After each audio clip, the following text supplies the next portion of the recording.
everyone. My name is John Odom, and I am a drum set teacher here at Orlando Fine Arts Academy. We're located here in Lake Nona, Florida, right on Narcoossee Road. And today I just want to do a cool lesson. And in this lesson, I'm going to demonstrate how to use the paradiddle rudiment around the drum set. The paradiddle, to me, is one of the most useful rudiments that we can use or that we can play on the drum set. The way the rudiment is played, the hand pattern is going to be right, left, right, right, left, right, left, left. And so if you're not familiar with the paradiddle, that would definitely be one of the many rudiments that any drummer should know how to play. And so the goal with this video is to basically demonstrate how we can orchestrate that sticking around the drum set. And so one way that we can do that is share it or spread it between the toms and the snare drum. So one way I like to orchestrate it is if you start with the right hand starting on the high tom, okay, and if we play it as 16th notes, okay, and also you can either play it as a 1-bar fill, which is 4 beats, a half-bar fill, which is 2 beats. I'm going to demonstrate right now the way you could play it as 2 beats or half a bar. And it's going to be start counting on 3 and counting 16 notes. It would be played like this. It'd be 3 E and 4 E and and you could hit your crash cymbal and bass drum on 1. Okay, so again, it's still the right, left, right, right, left, right, left, left sticking. I'm just moving it around the drum set. 3 E and 4 E and 1. And of course, one aspect of drumming that I teach my students is when you learn a new groove, a new fill, one of the first things you want to do is you want to go ahead and learn it that way. Then the next step should be, all right, well, what else can I do with this? How else can I play this or orchestrate this around the drum set? Because when we can do that, then we can actually learn more ideas. We can become more versatile.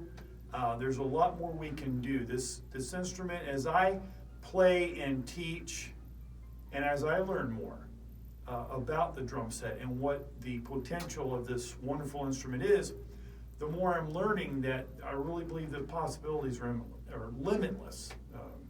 You can just continue to learn and grow, and patterns just seem to keep springing up every time you practice. So that's one sticking pattern. Now you can also, of course, start with the left hand. So you can start, it's left, right, left, left, right, left, right, right. Going to orchestrate around the kit. So it'd be, again, starting on beat 3 counting, 3 and 4 E and. Now from here, if you have a crash cymbal on this side, you can crash with the right hand or crash with the left because it's more freely available. It didn't play the last note down here on the floor tom. When we play grooves and especially fills around the drum set, the sticking pattern, the way we play those fills, is very important to make it less awkward to crash once we complete the fill. So that's one thing. It depends on your setup that you have. You have the option to crash with either hand. I teach my students, and the way I play is I want to crash with either hand. I don't want to just only crash with if you're right-handed, only crash with your right hand. You've got to be able to crash with your left hand. Otherwise, you make it harder for yourself to play these grooves and fills, and it can actually be more awkward, okay? So another cool way to orchestrate, this is something I discovered really maybe just a few months ago, actually. One day I was practicing. I was just warming up on the drum set.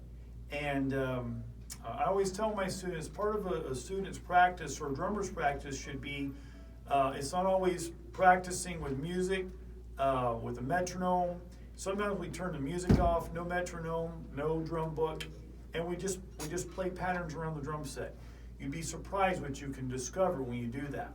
So one day I was practicing and I discovered, well, if you keep your right hand on the right side of the drum set, left hand on the left side of the drum set. Left hand can start, say, on the high tom, right hand on the floor tom. Still a paradiddle sticking, right, left, right, right, left, right, left, left. It's a pretty cool fill. So I'll start on the floor tom here, okay? And it's going to be kind of the same. 3 E and 4 E and 1.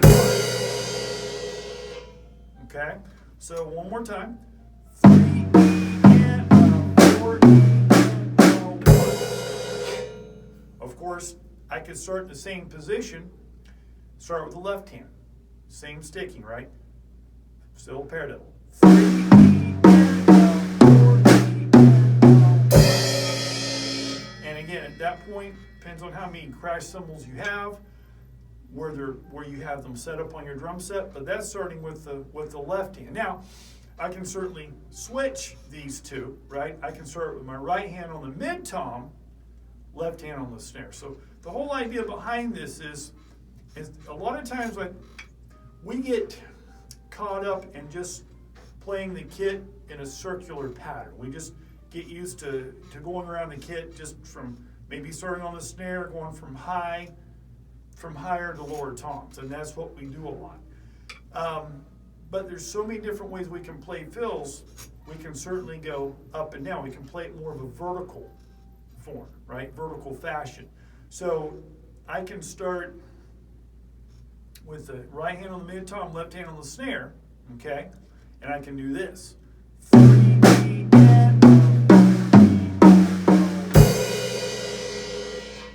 and then, of course, reverse of that, start with the left hand on the snare. Same pattern. 3 E and 4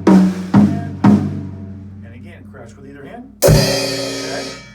So that's a couple different ways you can apply the paradiddle. Of course, there are others. But that can give you something to work on, something to practice. Just to show you how to play it with a couple of grooves, give you a couple ideas here.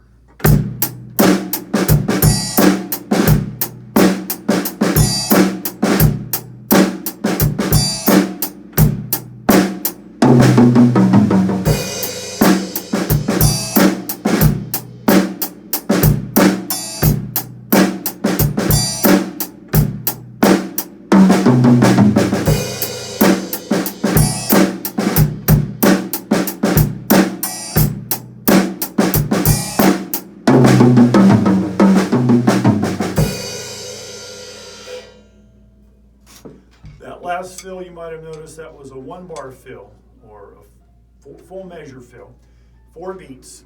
And again, with that one, you could start off on count 1. 1 E and 2 E and 3 E and 1. So there are a lot of different options there.